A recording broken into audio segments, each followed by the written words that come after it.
Second part में देखते हैं नदियों से रिलेटेड महत्वपूर्ण क्वेश्चन।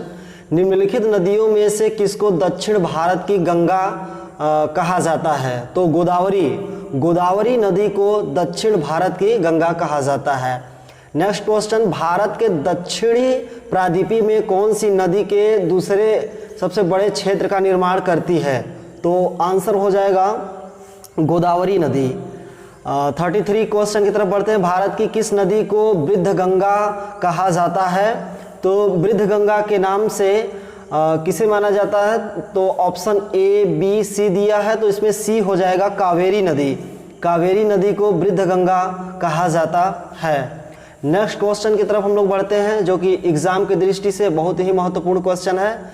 कावेरी नदी का उद्गम स्रोत है तो ब्रह्मगिरी।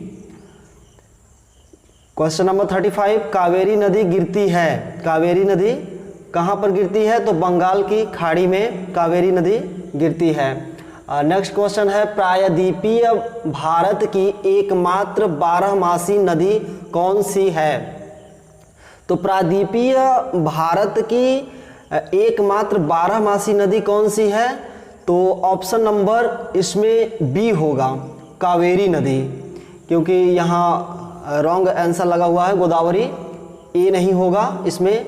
प्रायद्वीपीय भारत की एकमात्र 12मासी नदी है। 12मासी नदियों का मतलब होता है जो 12 महीनों जल से भरी रहती है, चलती रहती है। तो कावेरी नदी ऑप्शन नंबर बी हो जाएगा, कावेरी नदी।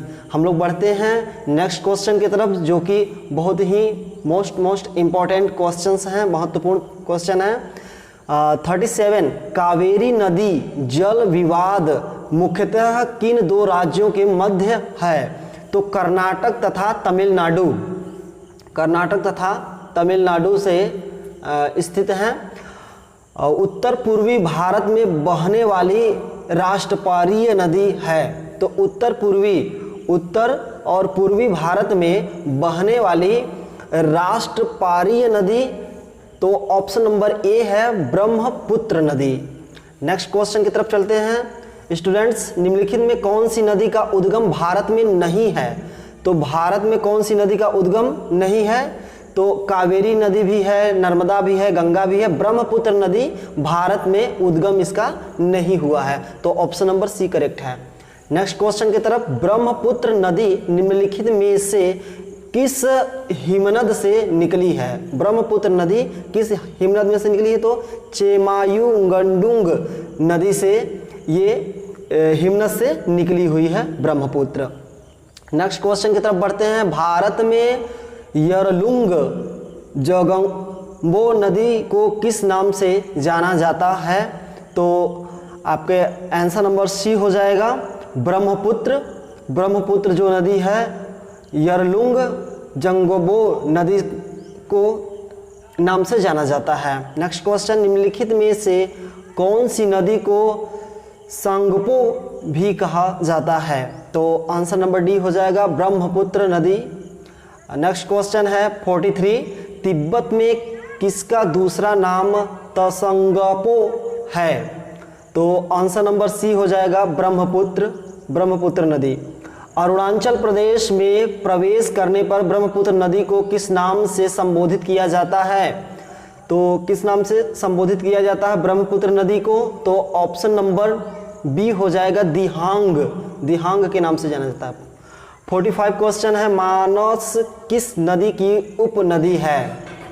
तो आंसर डी हो जाएगा, ब्रह्मपुत्र नदी। बहुत ही इंपॉर्टेंट क्वेश्चन। कोपाली किसकी सहायक नदी है? कोपाली किसकी सहायक नदी है? तो option A B C D, तो ब्रह्मपुत्र नदी की सहायक है।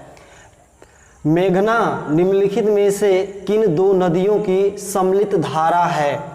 तो मेघना सम्मिलित धारा बताना है कि कौन सी दो नदियाँ दो नदियों का संगम है? तो गंगा और ब्रह्मपुत्र नदी सम्मिलित हैं। 48 क्वेश्चन की तरफ बढ़ते हैं। सिंधु नदी का उद्गम होता है, सिंधु नदी का उद्गम option A B C D, इसमें से कौन सा करेक्ट होगा? तो सिंधु नदी का उद्गम कैलाश पर्वतमाला से होता है। सिंधु नदी का उद्गम स्थल है, स्थान का नाम क्या है? तो सिंधु नदी का उद्गम स्थल ऑप्शन नंबर बी है शेषनाग झील। शेषनाग झील से सिंधु नदी का उद्गम हुआ है। और लास्ट क्वेश्चन की तरफ बढ़ते हैं जो एग्जाम की दृष्टि से इंपॉर्टेंट क्वेश्चन है। निम्नलिखित में कौन सी नदी हिमालय पार से निकलती है?